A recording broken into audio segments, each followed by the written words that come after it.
वाहिगुरू जी का खालसा वाहिगुरू जी की फतेह। TV84 ਦੇ ਸਾਰੇ ਦਰਸ਼ਕ ਤੇ ਸਰੋਤੇ ਜਿਹੜੇ ਇਸ ਵਕਤ ਸਾਡੇ ਨਾਲ ਨਾਰਥ ਅਮਰੀਕਾ ਦੇ ਵਿੱਚੋਂ ਜੁੜੇ ਹੋਏ ਆ ਜਾਂ ਫਿਰ ਸੋਸ਼ਲ ਮੀਡੀਆ ਦੇ ਰਾਹੀਂ ਦੁਨੀਆ ਭਰ ਦੇ ਵਿੱਚ ਸਾਨੂੰ ਦੇਖ ਰਹੇ ਆ, ਉਹਨਾਂ ਸਾਰਿਆਂ ਦਾ ਮੈਂ ਅਮਰਵੀਰ ਸਿੰਘ ਅੱਜ ਇਸ ਪ੍ਰੋਗਰਾਮ ਦੇ ਵਿੱਚ ਤਹਿ ਦਿਲੋਂ ਸਵਾਗਤ ਕਰਦਾ।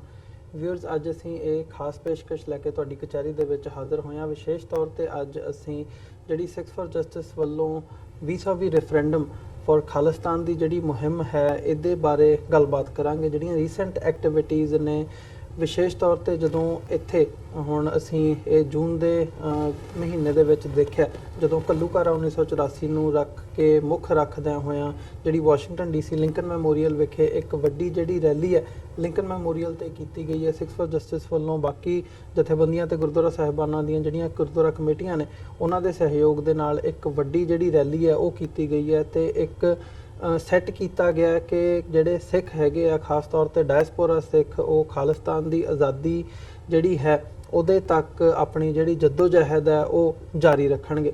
ਸੋ ਜਿੱਥੇ ਇਹ ਮੁਹਿੰਮ ਇੱਕ ਤਰੀਕੇ ਦੇ ਨਾਲ ਡਾਇਸਪੋਰਾ ਦੇ ਵਿੱਚ ਚੱਲ ਰਹੀ ਹੈ, ਉੱਥੇ ਜਦੋਂ ਅਸੀਂ ਭਾਰਤ ਦਾ ਰਿਐਕਸ਼ਨ ਦੇਖਦੇ ਹਾਂ ਜਾਂ ਉੱਥੋਂ ਦੀ ਪੁਲਿਸ ਦਾ ਜਾਂ ਏਜੰਸੀਜ਼ ਦਾ ਰਿਐਕਸ਼ਨ ਦੇਖਦੇ ਹਾਂ ਤਾਂ ਕਈ ਤਰ੍ਹਾਂ ਦੀਆਂ ਖਬਰਾਂ ਜਿਹੜੀਆਂ ਨੇ ਉਹਦੇ ਵਿੱਚੋਂ ਦੇਖਣ ਨੂੰ ਮਿਲਦੀਆਂ ਨੇ।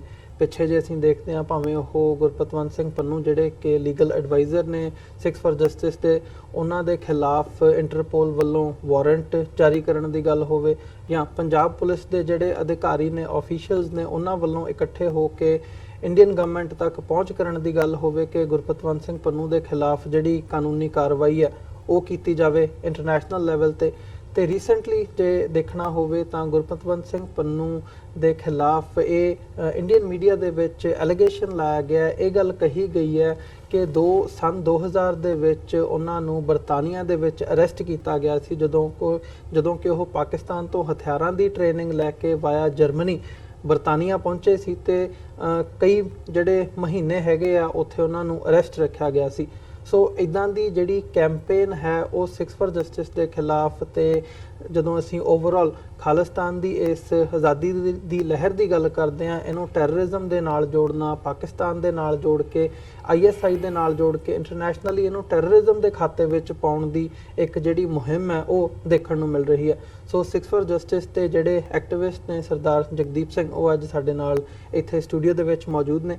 ਇਹ ਸਾਰੀਆਂ ਜਿਹੜੀਆਂ ਰੀਸੈਂਟ ਡਿਵੈਲਪਮੈਂਟਸ ਨੇ, ਇਹਨਾਂ ਬਾਬਤ ਸਰਦਾਰ ਜਗਦੀਪ ਸਿੰਘ ਦਾ ਜਾਂ ਸਿੱਖਸ ਫॉर ਜਸਟਿਸ ਦਾ ਇਹਦੇ ਤੇ ਕੀ ਸਟੈਂਡ ਹੈ, ਉਹਨਾਂ ਦਾ ਕੀ ਜਵਾਬ ਹੈ ਜਾਂ ਉਹ ਕੀ ਸਮਝਦੇ ਨੇ ਇਸ ਸਾਰੇ ਪਾਰਟ ਬਾਰੇ, ਇਸ ਬਾਬਤ ਉਹਨਾਂ ਨਾਲ ਵਿਚਾਰ ਚਰਚਾ ਅੱਜ ਅਸੀਂ ਕਰਾਂਗੇ।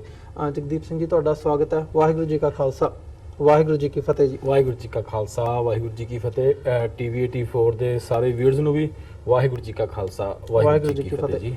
ਜਗਦੀਪ ਸਿੰਘ ਜੀ, ਸ਼ੁਰੂਆਤ ਕਰੀਏ ਜਿਹੜੀ ਇਹ ਰੀਸੈਂਟ ਖਬਰ ਤੋਂ ਹੀ ਮੈਂ ਕਰਨਾ ਚਾਹੂੰਗਾ। ਜਿਹੜਾ ਇਹ ਦਾਅਵਾ ਕੀਤਾ ਜਾਣਾ ਕਿ ਸੰਨ 2000 ਦੇ ਵਿੱਚ ਗੁਰਪਤਵੰਤ ਸਿੰਘ ਪੰਨੂ ਨੂੰ ਅਰੈਸਟ ਕੀਤਾ ਗਿਆ ਬਰਤਾਨੀਆ ਦੇ ਵਿੱਚ, ਤੇ ਮੇਰੇ ਖਿਆਲ ਜੇ ਮੈਂ ਗਲਤ ਨਾ ਹੋਵਾਂ 36 ਮਹੀਨੇ ਦੀ ਅਰੈਸਟ ਕਹੀ ਗਈ ਹੈ ਵੀ ਉੱਥੇ ਉਹਨਾਂ ਨੂੰ ਡਿਟੇਨ ਰੱਖਿਆ ਗਿਆ ਕਿ ਉਹ ਹਥਿਆਰਾਂ ਦੀ ਟ੍ਰੇਨਿੰਗ ਲੈ ਕੇ ਆਏ ਸੀ ਪਾਕਿਸਤਾਨ ਤੋਂ, ਦਿਸ ਐਂਡ ਦੈਟ। ਕੀ ਕਹਿਣਾ ਚਾਹੋਗੇ ਇਸ ਬਾਰੇ? ਅਮਰਵੀਰ ਸਿੰਘ ਜੀ, ਜਿੱਥੇ ਤੱਕ ਵਕੀਲ ਗੁਰਪਤਵੰਤ ਸਿੰਘ ਪੰਨੂ ਦਾ ਸਵਾਲ ਆ, ਉਹਨਾਂ ਤੇ ਐਲੀਗੇਸ਼ਨ ਦਾ ਸਵਾਲ ਆ ਨਾ, ਇਹ ਤਾਂ ਐਲੀਗੇਸ਼ਨਸ 2007 ਤੋਂ ਜਦੋਂ ਸਿੱਖਸ ਫॉर ਜਸਟਿਸ ਜਿਹੜੀ ਆ ਆਰਗੇਨਾਈਜੇਸ਼ਨ ਮੁਹਿੰਮ ਖੜੀ ਹੋਈ ਆ 2007 ਤੋਂ, ਉਦੋਂ ਤੋਂ ਲੱਗਦੀ ਆ ਰਹੀ ਹੈ ਜੀ। ਇਹ ਫੰਡਿੰਗ ਇਹਨਾਂ ਨੂੰ ISI ਕਰਦੀ ਆ ਜੀ, ਇਹ ਪਾਕਿਸਤਾਨ ਤੋਂ ਚੱਲਦੀ ਆ ਜੀ, ਇਹ ਟੈਰਰਿਜ਼ਮ ਫੈਲਾਉਣਾ ਚਾਹੁੰਦੇ ਨੇ, ਹੈ ਨਾ। ਸੋ ਪਿੱਛੇ ਜੇ ਜਿੱਦਾਂ ਤੁਸੀਂ ਦੇਖਿਆ ਵੀ ਉਹ ਇੰਡੀਅਨ ਇੰਟਰਪੋਲ ਦੇ ਜ਼ਰੀਏ ਵਕੀਲ ਸਾਹਿਬ ਦੇ ਜਿਹੜੇ ਨੇ ਉਹ ਰੈੱਡ ਕਾਰਨਰ ਨੋਟਿਸ ਜਿਹੜਾ ਅਰੈਸਟ ਵਾਰੰਟ ਕਢਾਉਣਾ ਚਾਹੁੰਦੇ ਸੀ, ਪਰ ਉੱਥੇ ਉਹਨਾਂ ਨੇ ਇੰਟਰਪੋਲ ਨੇ ਉਹਨਾਂ ਨੂੰ ਜਵਾਬ ਦੇਤਾ, ਕਿਉਂਕਿ ਉਹਨਾਂ ਨੂੰ ਲੱਗਦਾ ਸੀ ਇਹ ਪੋਲੀਟੀਕਲੀ ਮੋਟੀਵੇਟਡ ਕੰਮ ਚੱਲਦਾ ਪਿਆ ਇੰਡੀਆ ਦਾ ਜੀ, ਇਹ 'ਚ ਕ੍ਰਾਈਮ ਵਾਲਾ ਕੋਈ ਜਗ੍ਹਾ ਨਹੀਂ ਹੈਗੀ। ਪਰ ਰੀਸੈਂਟਲੀ ਜਿਹੜੀ ਹੁਣ ਉਹਨਾਂ ਨੇ ਖਬਰ ਲਾਈ ਆ, ਜਦੋਂ ਕਿ 5ਵੀਂ ਵਾਰੀ ਵਕੀਲ ਗੁਰਪਤਵੰਤ ਸਿੰਘ ਪੰਨੂ ਦਾ ਟਵਿੱਟਰ ਜਿਹੜਾ ਉਹ ਬੰਦ ਹੋਇਆ, ਤੇ ਟਵਿੱਟਰ ਬੰਦ ਹੋਣ ਉਸ ਖਬਰ ਦੇ ਥੱਲੇ ਜਿਹੜਾ ਉਹਨਾਂ ਨੇ ਲਾਸਟ ਪਹਿਰਾ ਲਾਇਆ ਉਹ ਇਹ ਲਾਇਆ ਵੀ ਵਕੀਲ ਪੰਨੂ 2000 ਦੇ ਵਿੱਚ ਪਾਕਿਸਤਾਨ ਤੋਂ ਹਥਿਆਰਾਂ ਦੀ ਟ੍ਰੇਨਿੰਗ ਲੈਂਦਾ ਹੋਇਆ ਜਰਮਨੀ ਦੇ ਰਾਸਤੇ ਇੰਗਲੈਂਡ 'ਚ ਦਾਖਲ ਹੋਇਆ ਤੇ ਉੱਥੇ ਉਹਨੂੰ ਗ੍ਰਿਫਤਾਰ ਕੀਤਾ ਗਿਆ ਤੇ ਉੱਥੇ ਉਹਨੇ 30 ਮਹੀਨੇ ਦੀ ਜਿਹੜੀ ਆ ਉਹ ਸਜ਼ਾ ਕੱਟੀ ਆ, ਹਨਾ।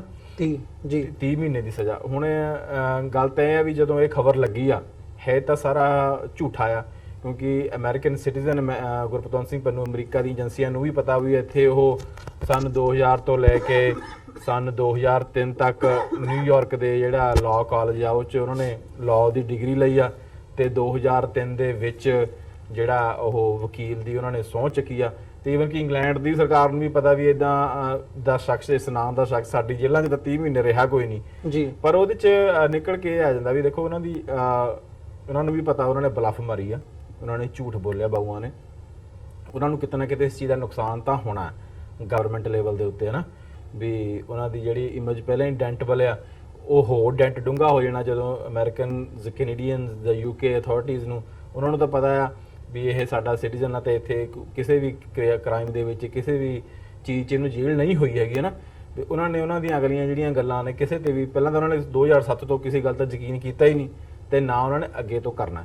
ਪਰ ਗੱਲ ਦਾ ਇਹਦਾ ਆ ਜਾਂਦਾ ਵੀ ਜਦੋਂ ਇਹ ਇੱਕ ਪਬਲਿਕ ਉਹਨਾਂ ਨੇ ਖਬਰ ਬਣਾਤੀ ਹੈ ਨਾ, ਜਦੋਂ ਸਿਕਸ ਫॉर ਜਸਟਿਸ ਨੇ ਕਿਸੇ ਕਾਂਗਰਸਮੈਨ ਨੂੰ ਮਿਲਣ ਜਾਣਾ ਜਾਂ ਕਿਸੇ ਕਾਂਗਰਸਮੈਨ ਕੋਲ ਅਪਾਰਟਮੈਂਟ ਲੈਣੀ ਆ ਜਾਂ ਕਿਸੇ ਐਮਪੀ ਕੋਲ ਜਾਣਾ ਹੈ ਜਾਂ ਕਿਸੇ ਗਵਰਨਰ ਕੋਲ ਜਾਣਾ ਜਾਂ ਕਿਸੇ ਸੈਨੇਟਰ ਕੋਲ ਜਾਣਾ ਜਾਂ UN 'ਚ ਕਿਤੇ ਵੀ ਜਾਣਾ ਆ, ਉਹਨਾਂ ਨੇ ਇੰਟਰਵਿਊ ਦੇਣ ਤੋਂ ਭਾਵ ਉਹਨਾਂ ਨੇ ਆਪਣੀ ਜਿਹੜੀ ਅਪਾਇੰਟਮੈਂਟ ਦੇਣ ਤੋਂ ਪਹਿਲਾਂ ਉਹਨਾਂ ਦੇ ਸਟਾਫ ਨੇ ਇੱਕ ਸਰਚ ਕਰਨੀ ਹੁੰਦੀ ਹੈ ਵੀ ਕਿਹਨੂੰ ਬੰਦਾ ਕੌਣ ਮਿਲਣ ਆ ਰਿਹਾ ਹੈ ਨਾ। ਜਦੋਂ ਉਹਨਾਂ ਨੇ ਸਰਚ ਕਰਨਾ ਵੀ ਇਹ ਤਾਂ ਖਬਰ ਲੱਗੀ ਆ ਵੀ ਇਹ ਕਨਵਿਕਟਡ, ਉਹਨਾਂ ਦਾ ਸਰਚ ਕਰਨ ਦਾ ਤਰੀਕਾ ਗੂਗਲ ਹੀ ਆ।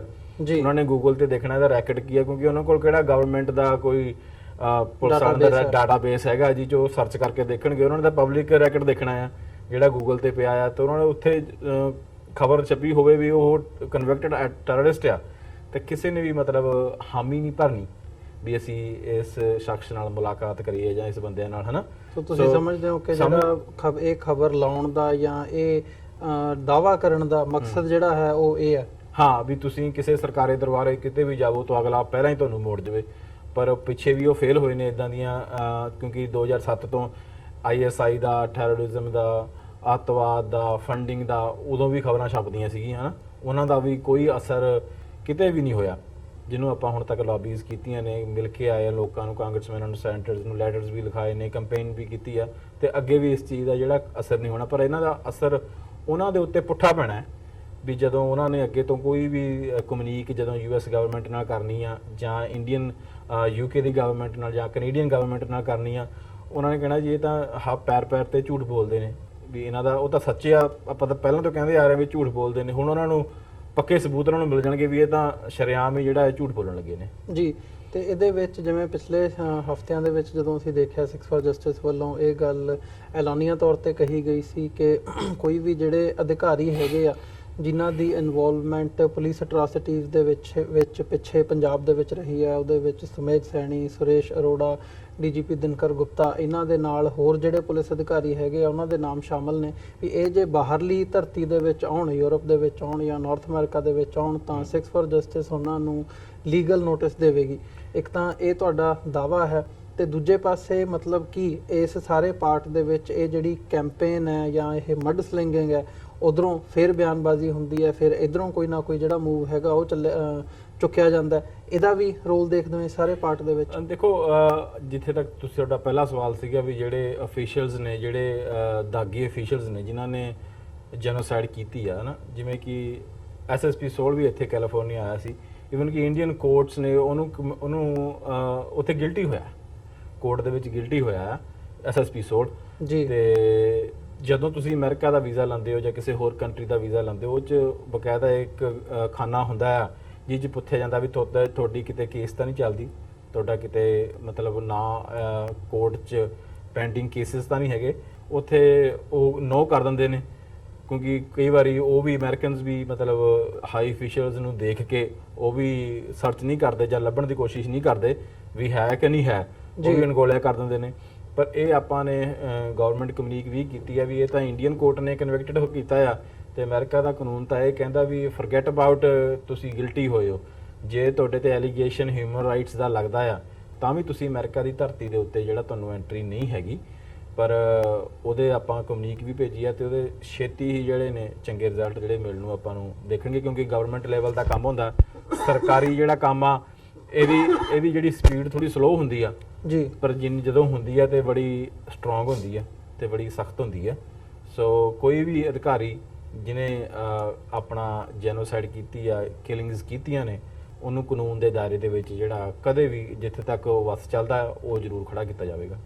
ਨਹੀਂ, ਇਹ ਸਿਰਫ ਤੇ ਸਿਰਫ ਮਹਿਜ਼ ਇੱਕ ਮਡ ਸਲਿੰਗਿੰਗ ਕੈਂਪੇਨ ਦਾ ਹਿੱਸਾ ਹੈ, ਜਿਵੇਂ ਉਧਰੋਂ ਕੀਤੀ ਜਾਂਦੀ ਹੈ ਉਵੇਂ ਤੁਸੀਂ ਇਧਰੋਂ ਕੋਈ ਜਵਾਬ ਦਿੰਦੇ ਹੋ, ਜਾਂ ਇਹਦੇ ਜਿਹੜੇ ਰਿਜ਼ਲਟਸ ਨੇ ਤੁਸੀਂ ਹੋਰ ਤਰੀਕੇ ਨਾਲ ਐਕਸਪੈਕਟ ਕਰਦੇ ਨਹੀਂ, ਹੋ? ਇਹ ਉਹਨਾਂ ਨੇ ਤਾਂ ਆਪਣੀ ਜੈਨੋਸਾਈਡ ਕਰਕੇ ਵਿਹਲੇ ਬੈਠੇ ਸੀਗੇ। 2007 ਤੋਂ ਜਦੋਂ ਆਪਾਂ ਕੰਪੇਨ ਜੈਨੋਸਾਈਡ ਦੀ ਸ਼ੁਰੂ ਕੀਤੀ ਆ, ਉਹਨਾਂ ਨੇ ਤਾਂ ਸਾਰਾ ਸਫਾਇਆ 1.5 ਲੱਖ ਮੁੰਡਾ ਮਾਰ ਕੇ ਤੇ ਜਿਹੜਾ ਜੈਨੋਸਾਈਡ ਕੀਤੀ ਉਹ ਤਾਂ ਹੱਥ ਆਪਣਾ ਫ੍ਰੀ ਹੋ ਕੇ ਬੈਠੇ ਸੀ। ਆਪਣੀ ਇਹ ਮਡ ਸਲਿੰਗਿੰਗ ਨਹੀਂ ਹੈ ਕਿ ਉਹਨਾਂ ਨੇ ਕੀ ਕਰਨਾ ਕੀ ਨਹੀਂ ਕਰਨਾ, ਆਪਣੀ ਤਾਂ ਇੱਕ ਕੰਪੇਨ ਆ। ਆਪਾਂ ਜੈਨੋਸਾਈਡ ਦੀ ਕੰਪੇਨ 2007 ਤੋਂ ਚਲਾਈ ਸੀਗੀ ਵੀ ਇਹ ਨਸਲਕੁਸ਼ੀ ਆ, ਹੁਣ ਉਹਨੂੰ ਮਡ ਸਲਿੰਗਿੰਗ ਨਹੀਂ ਨਾ ਕਿਹਾ ਜਾ ਸਕਦਾ ਵੀ ਤੁਸੀਂ ਕਰਦੇ ਪਏ ਜੋ ਉਹਨਾਂ ਨੇ ਕੀਤੀ। ਉਹ ਤਾਂ ਆਪਣੀ ਕੌਮ ਦੀ ਇੱਕ ਕੰਪੇਨ ਆ, ਦੁਨੀਆ ਨੂੰ ਦੱਸਣ ਵਾਸਤੇ ਵੀ ਭਾਈ ਸਾਡੀ ਜੈਨੋਸਾਈਡ ਆ। ਤੁਸੀਂ ਉਹਦੇ ਰਿਜ਼ਲਟ ਦੇਖੇ ਆ, ਕੌਮ ਨੇ ਉਸ ਕੰਪੇਨ ਨੂੰ ਆਪਣੇ ਹੱਥਾਂ 'ਚ ਲਿਆ। 17 ਸ਼ਹਿਰ ਅਮਰੀਕਾ ਦੇ ਉਹਨਾਂ ਨੇ ਰੈਕਗਨਾਈਜ਼ ਕੀਤੀ ਆ। ਸਟੇਟ ਆਫ ਕਨੈਟੀਕਟ ਸਿੰਘਾਂ ਨੇ, ਈਸਟ ਕੋਸਟ ਕਮੇਟੀ ਆ, ਆਪਣੀ ਸਟੇਟ ਆਫ ਪੈਂਸਿਲਵੇਨੀਆ ਜਾਂ ਪ੍ਰੋਵਿੰਸ ਆਫ ਅੰਟਾਰੀਓ ਨੇ ਇਹ ਰੈਜ਼ੋਲੂਸ਼ਨ ਇਹ ਪਾਸ ਕੀਤਾ ਆ ਵੀ ਇਹ ਭਾਈ ਜੈਨੋਸਾਈਡ ਹੋਈ ਆ। ਸੋ ਇਹ ਮਡ ਸਲਿੰਗਿੰਗ ਨਹੀਂ, ਇਹ ਕੌਮ ਦਾ ਇੱਕ ਐਕਸ਼ਨ ਪਲਾਨ ਆ, ਇਹ ਕੌਮ ਦੀ ਇੱਕ ਕੰਪੇਨ ਆ ਜਿਹੜੀ ਕਿ ਹੁਣ ਰੈਫਰੈਂਡਮ ਦਾ ਆਪਾਂ ਕਰਦੇ ਪਏ ਆ। ਪਰ ਨਾਲ ਨਾਲ ਜਿਨ੍ਹਾਂ ਬੰਦਿਆਂ ਨੇ ਜੈਨੋਸਾਈਡ ਕੀਤੀ ਆ, ਸਿੱਖ ਦਾ ਫਰਜ਼ ਆ, ਰਾਜ ਭਾਗ ਸਿੱਖ ਨੂੰ ਗੁਰੂ ਗੋਬਿੰਦ ਸਿੰਘ ਮਹਾਰਾਜ ਨੇ ਦੇਣਾ ਜੀ, ਪਰ ਰਾਜ ਭਾਗ ਤੱਕ ਜਿਹੜਾ ਸੰਘਰਸ਼ ਆ ਉਹ ਕੰਟੀਨਿਊ ਰੱਖਣਾ ਉਹ ਸਿੱਖ ਦਾ ਫਰਜ਼ ਬਣਦਾ। ਉਹ ਕਿਹੜੇ ਰੂਪ 'ਚ ਮਹਾਰਾਜ ਸਿੱਖਾਂ ਨੂੰ ਰਾਜ ਭਾਗ ਦਿੰਦਾ ਉਹ ਬਾਬਾ ਜਾਣਦਾ, ਪਰ ਜਿਹੜਾ ਸਿੱਖ ਦਾ ਫਰਜ਼ ਆ ਵੀ ਆਪਣੀ ਜਿਹੜੀ ਆ ਉਹਨਾਂ ਨੇ ਜੱਦੋ ਜਹਿਦ ਜਾਰੀ ਰੱਖਣੀ ਆ। ਇਸ ਜਦੋਂ ਅਸੀਂ ਕੈਂਪੇਨ ਦੀ ਗੱਲ ਕਰਦੇ ਹਾਂ, ਤੁਸੀਂ 2020 ਰੈਫਰੈਂਡਮ ਦੀ ਗੱਲ ਕੀਤੀ ਹੈ, ਇਹਦੀ ਗੱਲ ਜਦੋਂ ਪੰਜਾਬ ਦੇ ਵਿੱਚ ਹੁੰਦੀ ਹੈ, ਹੁਣ ਪੰਜਾਬ ਦੇ ਵਿੱਚ ਹੋਵੇ ਜਾਂ ਭਾਰਤ ਦੇ ਵਿੱਚ ਗੱਲ ਕੀਤੀ ਜਾਵੇ ਤਾਂ as an organisation Sikhs for justice ਤੇ ਬੈਨ ਲੱਗਾ ਹੋਇਆ, ਟਵਿੱਟਰ ਅਕਾਊਂਟਸ ਹੋਣ, ਫੇਸਬੁੱਕ ਦੇ ਪੇजेस ਹੋਣ, ਉਹਨਾਂ ਤੇ ਬੈਨ ਲੱਗਾ ਹੋਇਆ। ਗੁਰਪਤਵੰਤ ਸਿੰਘ ਪੰਨੂ ਸਮੇਤ ਤੁਹਾਡੇ ਤੇ ਵੀ ਈਵਨ ਤੇ ਹੋਰ ਜਿਹੜੇ ਨਾਲ ਤੁਹਾਡੇ ਬੰਦੇ ਹੈਗੇ ਆ ਉਹਨਾਂ ਤੇ ਸੈਡੀਸ਼ਨ ਦੇ ਜਿਹੜੇ ਚਾਰजेस ਨੇ ਉਹ 2017 ਦੇ ਵਿੱਚ ਫਾਈਲ ਕੀਤੇ ਆ। ਸੋ ਇੱਕ ਜਿਹੜੀ ਇਹਨੂੰ ਸਾਰੇ ਨੂੰ ਸੈਡੀਸ਼ਨ ਦੇ ਥੱਲੇ ਲੈ ਕੇ ਆਉਣਾ, ਇਹ ਸਾਰੀ ਕੈਂਪੇਨ ਨੂੰ ਕਿਤੇ ਨਾ ਕਿਤੇ ਉਹ ਪੰਜਾਬ ਤੱਕ ਤੁਹਾਡੀ ਜਿਹੜੀ ਆਊਟਰੀਚ ਹੈ ਉਹ ਰਿਸਟ੍ਰਿਕਟ ਕਰਦਾ ਹੈ। ਇਸ ਨੂੰ ਤੁਸੀਂ ਕਿਵੇਂ ਦੇਖਦੇ ਹੋ? ਦੇਖੋ, ਭਾਵੇਂ ਕੋਈ ਪੰਜਾਬ 'ਚ ਬੈਠਾ ਵੀ ਆਜ਼ਾਦੀ ਦੀ ਗੱਲ ਕਰਦਾ ਉਹਨੂੰ ਵੀ ਰਿਸਟ੍ਰਿਕਟ ਕੀਤਾ ਜਾਂਦਾ ਹੈ। ਅਸੀਂ ਤਾਂ ਫੇਰ ਵੀ ਦੂਰੋਂ ਆਵਾਜ਼ ਚੱਕਦੇ ਹਾਂ ਤੇ ਸਾਡੇ ਤੇ ਤਾਂ ਸੈਡੀਸ਼ਨ ਚਾਰजेस ਕੰਪੇਨ ਦੇ ਉੱਤੇ ਵਕੀਲ ਸਾਹਿਬ ਦੇ ਜਾਂ ਹੋਰ ਸਿੰਘਾਂ ਦੇ ਜਿਹੜੇ ਲੱਗਣੇ ਨੇ। ਆਜ਼ਾਦੀ ਕਿਸੇ ਨੇ ਥਾਲੀ 'ਚ ਪਾ ਕੇ ਤਾਂ ਦੇਣੀ ਨਹੀਂ, ਇਹ ਤਾਂ ਆਪਣੇ ਗੁਰੂ ਮਹਾਰਾਜ ਦੇ ਟਾਈਮ ਤੋਂ ਹੀ ਹੁੰਦਾ ਹੈ। ਜਦੋਂ ਤੁਸੀਂ ਆਵਾਜ਼ ਚੱਕਣੀ ਆ ਤਾਂ ਜਿਹੜੀ ਸਮੇਂ ਦੀ ਹਕੂਮਤ ਆ ਉਹ ਆਪਣਾ ਹਰ ਹੀਲਾ ਵਸੀਲਾ ਵਰਤਦੀ ਆ। ਸੋ ਅੱਜ ਕੱਲ੍ਹ ਮੀਡੀਆ ਦਾ ਯੁੱਗ ਆ, ਤੋ ਜਿਹੜਾ ਇੰਡੀਆ ਆ ਉਹਨਾਂ ਦਾ ਇਨਫਲੂਐਂਸ ਬਾਹਰ ਵੀ ਚੱਲਦਾ ਆ ਤੇ ਬਾਹਰ ਵੀ ਉਹ ਕੋਸ਼ਿਸ਼ਾਂ ਕਰਦੇ ਨੇ ਵੀ ਇਹਨੂੰ ਇੱਥੇ ਜਿਵੇਂ ਸੋਸ਼ਲ ਮੀਡੀਆ ਰਾਹੀਂ ਉਹਨੂੰ ਨੇ ਰਿਸਟ੍ਰਿਕਟ ਕੀਤਾ ਹੈ ਵੀ ਇਹ ਪੰਜਾਬ 'ਚ ਨਾ ਜਾਵੇ। ਪਰ ਅੱਜ ਘਰ ਘਰ 'ਚ ਪੰਜਾਬ 'ਚ ਜਿਹੜੀ ਰੈਫਰੈਂਡਮ ਦੀ ਗੱਲ ਆ, ਅੱਜ ਮੇਰੇ ਖਿਆਲ 'ਚ ਹਜ਼ਾਰਾਂ ਕਾਲਾਂ ਆਉਂਦੀਆਂ, ਲੋਕ ਤਿਆਰ ਨੇ ਵੀ ਭਾਜੀ ਵੋਟਾਂ ਪਾਣੀਆਂ ਨੇ, ਅਸੀਂ ਰੈਡੀ ਹਾਂ ਨਾ। ਸੋ ਜਿੰਨੀ ਰਿਸਟ੍ਰਿਕਸ਼ਨ ਵਧਾਉਣਗੇ ਉਨੀ ਕੰਪੇਨ ਜਿਹੜੀ ਆ ਅੱਗੇ ਵਧੂਗੀ ਤੇ ਜਿਹੜਾ ਵੀ ਆਵਾਜ਼ ਚੱਕੂਗਾ ਉਹਨੂੰ ਜਿਹੜੇ ਨੇ ਉਹਨਾਂ ਨੇ ਦਬਾਉਣ ਦੀ ਜਿਹੜੀ ਕੋਸ਼ਿਸ਼ ਉਹ ਪਹਿਲਾਂ ਵੀ ਕਰਦੇ ਆਏ ਨੇ ਤੇ ਹੁਣ ਵੀ ਹੋਣੀ ਹੈ ਤੇ ਅੱਗੇ ਵੀ ਜਾਰੀ ਰਹਿਣੀ ਹੈ। ਤੇ ਜਿਹੜੇ ਪੰਜਾਬ ਦੇ ਵਿੱਚ ਐਕਟਿਵਿਸਟ ਸਿੱਖਸ ਫॉर ਜਸਟਿਸ ਦੇ ਨਾਲ ਜੁੜੇ ਹੋਏ ਆ, ਜਦੋਂ ਉਹ ਇਸ ਕੈਂਪੇਨ ਦੇ ਨਾਲ ਜੁੜਦੇ ਆ ਜਾਂ ਇਹਦਾ ਪ੍ਰਚਾਰ ਕਰਨ ਦੀ ਗੱਲ ਕਰਦੇ ਆ ਤਾਂ ਉਹਨਾਂ ਤੇ ਵੀ ਜਿਹੜੇ ਸੈਡੀਸ਼ਨ ਦੇ ਕੇਸਿਸ ਨੇ ਉਹ ਫਾਈਲ ਕੀਤੇ ਜਾਂਦੇ ਨੇ। ਦਰਜਨਾਂ ਦੀ ਤਾਦਾਦ ਦੇ ਵਿੱਚ ਇਸ ਵਕਤ ਪੰਜਾਬ ਦੀਆਂ ਜੇਲ੍ਹਾਂ ਦੇ ਵਿੱਚ ਅਰੈਸਟ ਵੀ ਹੈਗੀਆਂ ਨੇ, ਉਹਨਾਂ ਦੇ ਖਿਲਾਫ ਵਾਰੰਟਸ ਵੀ ਇਸ਼ੂ ਹੋਏ ਨੇ, ਕੇਸ ਵੀ ਦਰਜ ਹੋਏ ਨੇ, ਉਹ ਕੇਸ ਚੱਲ ਵੀ ਰਹੇ ਨੇ। ਉਹਨਾਂ ਬਾਰੇ ਤੁਸੀਂ ਕੀ ਕਹਿਣਾ ਚਾਹੋਗੇ? ਜੀ ਬਿਲਕੁਲ, ਆਪਣਾ ਤਕਰੀਬਨ ਜਿੱਦਾਂ ਤੁਸੀਂ ਕਿਹਾ ਦਰਜਨਾ ਸਿੰਘ, ਤਕਰੀਬਨ ਮੇਰੇ ਖਿਆਲ 'ਚ 35 ਸਿੰਘ ਨੇ ਟੋਟਲ ਜਿਨ੍ਹਾਂ ਦੇ ਉੱਤੇ ਉਹਨਾਂ ਨੇ ਰੈਫਰੈਂਡਮ 2020 ਦਾ ਪ੍ਰਚਾਰ ਕਰਨ ਦਾ ਜਿਹੜਾ ਕੇਸ ਦਰਜ ਕੀਤੇ ਨੇ। ਉਹਨਾਂ ਸਾਰਿਆਂ ਸਿੰਘਾਂ ਦੇ ਜਿਹੜੇ ਵਕੀਲ ਨੇ ਉਹਨਾਂ ਤੇ ਕੀਤੇ ਹੋਏ ਨੇ ਤੇ ਜਿਹੜੀ ਹੋਰ ਕਿਸੇ ਤਰੀਕੇ ਨਾਲ ਵੀ ਮਦਦ ਜਿਹੜੀ ਹੁੰਦੀ ਆ ਉਹ ਪੁੱਜਦੀ ਕੀਤੀ ਜਾਂਦੀ ਆ ਲੀਗਲ ਤੌਰ ਤੇ। ਬਾਕੀ ਜਿਹੜੀ ਸਰਕਾਰਾਂ ਨੇ ਤਾਂ ਬੰਦ ਕਰਨਾ ਹੀ ਕਰਨਾ। ਜੇ ਉਹ ਅਮਰੀਕਾ ਬੈਠਿਆਂ ਦੇ ਉੱਤੇ ਕੇਸ ਦਰਜ ਕਰ ਸਕਦੇ ਨੇ ਤੇ ਪੰਜਾਬ ਤਾਂ ਉਹਨਾਂ ਦਾ ਆਪਣਾ ਆਕੂਪਾਈਡ ਆ, ਉੱਥੇ ਤਾਂ ਉਹਨਾਂ ਵਾਸਤੇ ਬੜਾ ਈਜ਼ੀ ਆ। ਪਰ ਹੁੰਦਾ ਇਦਾਂ ਵੀ ਜਦੋਂ ਕਿਸੇ ਨੌਜਵਾਨ ਨੂੰ ਫੜ ਲੈਂਦੇ ਨੇ ਤੇ ਉਹਦੇ 2-3 ਸਾਲ ਜਿਹੜੇ ਨੇ ਈਜ਼ੀਲੀ ਉਹ ਡੇਟਾਂ ਦੇ ਵਿੱਚ ਲੰਘ ਜਾਂਦੇ ਨੇ। ਪਰ ਆਪਣੇ ਕੋਲ ਤਾਂ ਇਤਿਹਾਸ ਆ ਵੀ ਸਿੰਘਾਂ ਨੇ ਤਾਂ ਸ਼ਹਾਦਤਾਂ ਦਿੱਤੀਆਂ ਨੇ, 1.5 ਲੱਖ ਸਿੰਘ ਪੰਜਾਬ ਦੀ ਆਜ਼ਾਦੀ ਲਈ ਸ਼ਹਾਦਤ ਉਹਨੇ ਦਿੱਤੀ ਆ। ਤੇ ਜਿਹੜੀਆਂ ਜੇਲ੍ਹਾਂ 2-4 ਸਾਲ ਇਹ ਤਾਂ ਕੰਟੀਨਿਊਸਲੀ ਮੇਰੇ ਖਿਆਲ 'ਚ ਵੀ ਭਾਵੇਂ ਇਸ ਰੈਫਰੈਂਡਮ ਦੀ ਕੰਪੇਨ ਨਾ ਹੋ ਕੇ ਕੋਈ ਹੋਰ ਜਥੇਬੰਦੀ ਕੋਈ ਹੋਰ ਕੰਪੇਨ ਵੀ ਚਲਾਉਂਦੀ, ਭਾਵੇਂ ਜਸਵੰਤ ਸਿੰਘ ਖਾਲੜਾ ਤਾਂ ਕੋਈ ਰੈਫਰੈਂਡਮ ਦੀ ਕੰਪੇਨ ਨਹੀਂ ਨਾ ਚਲਾ ਰਿਹਾ ਸੀ, ਨਾ ਉਹ ਆਜ਼ਾਦੀ ਦੀ ਕੰਪੇਨ ਚਲਾ ਰਿਹਾ ਸੀ। ਉਹ ਤਾਂ ਗੱਲ ਕਰਦਾ ਸੀ ਵੀ ਤੁਸੀਂ ਹਿਊਮਨ ਰਾਈਟ ਦੇ ਤੌਰ ਦੇ ਉੱਤੇ ਵੀ ਬੰਦੇ ਚੱਕੇ ਨੇ ਨਾ, ਇੰਨੇ ਸਿੰਘ ਗਾਇਬ ਨੇ, ਉਹਦਾ ਵੀ ਮੁਕਾਬਲਾ ਬਣਾ ਕੇ ਝੂਠਾ ਮੁਕਾਬਲਾ ਜਾਂ ਉਹਦੀ ਲਾਸ਼ ਜਿਹੜੀ ਖੁਰਦ-ਬੁਰਦ ਕਰਤੀ ਆ। ਭਾਵੇਂ ਤੁਸੀਂ ਰੈਫਰੈਂਡਮ ਦੀ ਕੰਪੇਨ ਚਲਾਓ, ਭਾਵੇਂ ਆਜ਼ਾਦੀ ਦੀ ਚਲਾਓ ਤੇ ਭਾਵੇਂ ਤੁਸੀਂ ਉੱਥੇ ਪੰਜਾਬ ਦੇ ਹੱਕਾਂ ਦੀ ਚਲਾਓ, ਭਾਵੇਂ ਹਿਊਮਨ ਰਾਈਟਸ ਦੀ ਚਲਾਓ, ਕੋਈ ਬੰਦਾ ਕਿਸੇ ਤਰੀਕੇ ਦੀ ਆਵਾਜ਼ ਜਿਹੜੀ ਪੰਥ ਦੇ ਹੱਕ 'ਚ ਭੁਗਤੂਗੀ ਉਹਨੂੰ ਬੰਦ ਕਰਨ ਦੀ ਕੋਸ਼ਿਸ਼ ਜਿਹੜਾ ਉਹ ਕੰਟੀਨਿਊ ਕਰਨਗੇ ਉਹ। ਜੀ, ਤੇ ਜਿਵੇਂ ਪਿਛਲੇ ਹਫਤੇ ਹੀ ਖਬਰ ਸੀ, ਇਹ 11 ਐਕਟਿਵਿਸਟ ਜਿਹੜੇ ਸਿਕਸ ਫॉर ਜਸਟਿਸ ਤੇ ਉਹਨਾਂ ਦੇ ਅਰੈਸਟ ਦੀ ਤੁਸੀਂ ਜ਼ਿਕਰ ਕੀਤਾ ਵੀ 35 ਦੇ ਕਰੀਬ ਉਹਨਾਂ ਦੀ ਤਾਦਾਦ ਹੈ ਜਿਹੜੇ ਨੌਜਵਾਨ ਨੇ ਜਿਨ੍ਹਾਂ ਦੇ ਖਿਲਾਫ ਮਾਮਲੇ ਦਰਜ ਕੀਤੇ ਗਏ ਆ।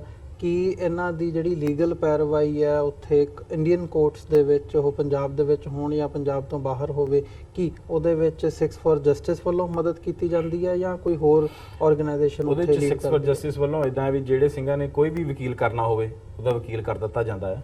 ਕਈ ਸਿੰਘਾਂ ਦੀਆਂ ਹੁੰਦੀਆਂ ਵੀ ਅਸੀਂ ਵਕੀਲ ਡਿਫਰੈਂਟ ਕਰਨਾ ਹੈ ਨਾ, ਉਹਨਾਂ ਦੇ ਵਕੀਲ ਬਦਲੇ ਵੀ ਗਏ ਨੇ।